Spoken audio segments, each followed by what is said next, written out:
पशुपालक मित्रांना माझा नमस्कार. सकाळचे 8 वाजलेले आहेत. तरी आता आपण पाहणार आहोत सकाळी 8 वाजेपर्यंत आपल्या गोठ्यातील नियोजन कसे असायला हवे हे आपण पाहत आहोत. बाहेर असलेल्या जनावरांची येथे साफसफाई, झाडझूड स्वच्छ झालेली आहे. तसेच रात्री ज्या गोठ्यामध्ये गायी असतात ते ही टिनाची शेड, या टिनाच्या शेडमधली स्वच्छता ही आटोपलेली आहे. आता ही दिवसभरात सर्व जागा सूर्यप्रकाश,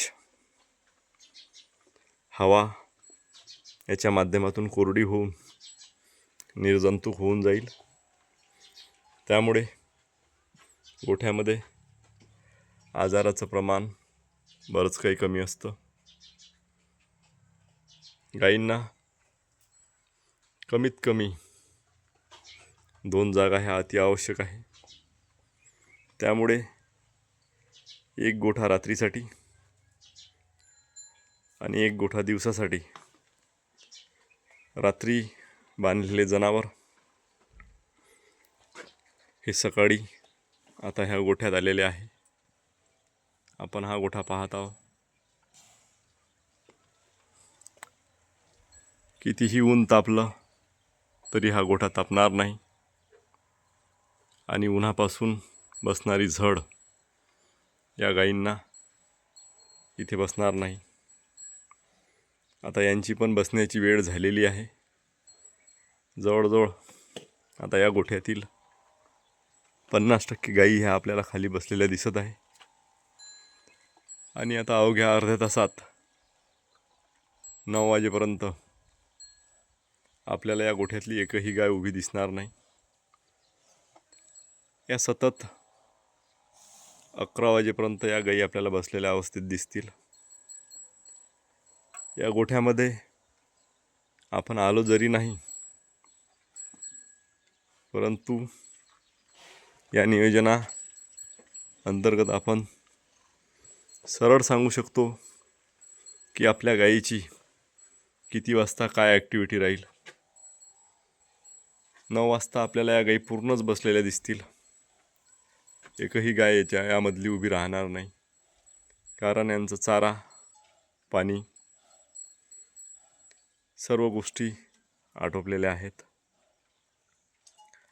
आणि यांना 11 वाजता हिरवा चारा कुटी करून या ठिकाणी मिळणार आणि परत 12 वाजेपर्यंत या गायी तो चारा खाणार आणि परत आपल्याला या बसलेल्या अवस्थेत 1 वाजतापासून तर कमीत कमी 3 ते 4 वाजेपर्यंत आपल्याला या गायी बसलेल्या अवस्थेत दिसतील. असे फिक्स नियोजन आणि वेळेचे बंधन या डेअरी व्यवसायात असायला हवे. तरच आपल्याला या गायी दूध देऊ शकतात. अन्यथा गाय ही ट्रेसमध्ये जाऊन आपल्याला दूध उत्पादन मिळत नाही.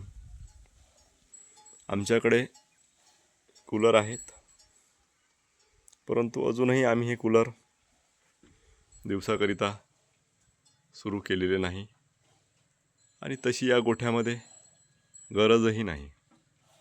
आज आपण या गोठ्यातील छताचे पानं हलताना आपल्याला दिसत आहेत. याचा अर्थ असा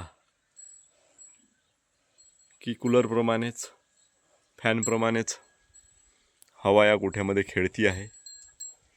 त्यामुळे आज एप्रिल महिना लागायला येऊन सुद्धा या गोठ्यामध्ये आपल्याला फॅनची गरज पडत नाही. खूप असं कठीण नियोजन नाही. सकाळी 5 वाजता दुग्ध व्यवसायामध्ये उठणे खूप अनिवार्य आहे. जो सकाळी 5 वाजता 4 वाजता उठत असेल त्यांनाच हा व्यवसाय सोपा वाटतो. अन्यथा या व्यवसाय एवढा कठीण व्यवसाय हा आपल्याला वाटत नाही. तसेच सर्वात महत्त्वाचा मुद्दा या व्यवसायातील मिल्किंग मशीन. या मशीनमुळे हा व्यवसाय फार सोपा झालेला आहे. मिल्किंग मशीन ह्या व्यवसायातील सध्या तरी हृदय म्हणण्यास काही हरकत नाही. तसेच मिल्किंग मशीन आणि दुसरी कुट्टी मशीन. कुट्टी मशीनशिवाय जनावरांना हिरवा चारा खायला देणे म्हणजे खूप कठीण काम. कारण ज्वारीचे धांडे, मक्याचे धांडे हे जनावर खात नाही आणि परिणामी ते वाया जाऊन चाऱ्याचे नुकसान, गाईचा खाण्यासाठी वेळ आणि पचनासाठी सुद्धा मर्यादा येतात. त्यामुळे गाईंना चारा हा कुटी करूनच द्यायला पाहिजे. तसेच एवढ्या गाई आपण जर धुण्याचा आपण प्रकार बघितला तर हाताने आपलं धुणं शक्य होत नाही. त्यामुळे हे अशी लांब नळी आणि एक एक गाय, 2-2 गाई आपल्या बाहेर काढून यांना धुतल्या जातात. गोठ्यामध्ये गाय अजिबात धुऊ नये. गोठ्यामध्ये गाय धुणे म्हणजे धडधडीत मास्टायटिसला, बऱ्याच आजारांना निमंत्रण. त्यामुळे आपल्या गायी गोठ्याच्या बाहेर काढूनच धुवायला पाहिजे. आपला गोठा धुतल्यानंतर सुद्धा कमीत कमी 4 ते 5 तास जोपर्यंत आपला गोठा पूर्ण कोरडा होत नाही तोपर्यंत गायसुद्धा गोठ्यात बांधायला नाही पाहिजे. बरेच लोक जर्सी, एचएफ यांना घाबरतात. खूप आजार असतात असं बऱ्याच जणांचं म्हणणं आहे. परंतु असला काही प्रकार नाही. या गोठ्यामध्ये आज 18 वर्षात कधीही खुरी नावाचा आजार अजूनही बघितला नाही. त्या आजाराविषयी काही मर्यादा असतात, त्या पाळाव्या लागतात. आजार हा होत नाही.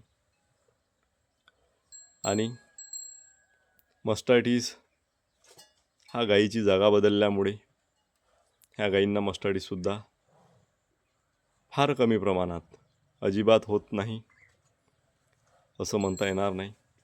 कारण आजार आहे, शेवटी तो व्हायचा असला कुठेही आणि कोण्याही पद्धतीने होतो. परंतु शक्यतोवर आपल्याला जेवढं जास्तीत जास्त टाळता येईल तेवढा आपण प्रयत्न करावा. आणि जे निसर्गाने दिलेले वातावरण आहे त्या वातावरणाला जोड नाही, फक्त आपल्याला ते मेंटेन करण्याची गरज असते. तसेच पाण्याची व्यवस्थासुद्धा जाग्यावरच आहे. कुठल्याही गाईला पाणी पाजण्याकरता सोडावे लागत नाही. तिथेच चारा, तिथेच पाणी, हा कन्सेप्ट फार सुंदर आहे आणि प्रत्येकाला आपापल्या सोयीनुसार तो मेंटेन करता येतो. हा विषय काही असा कठीण नाही. धन्यवाद.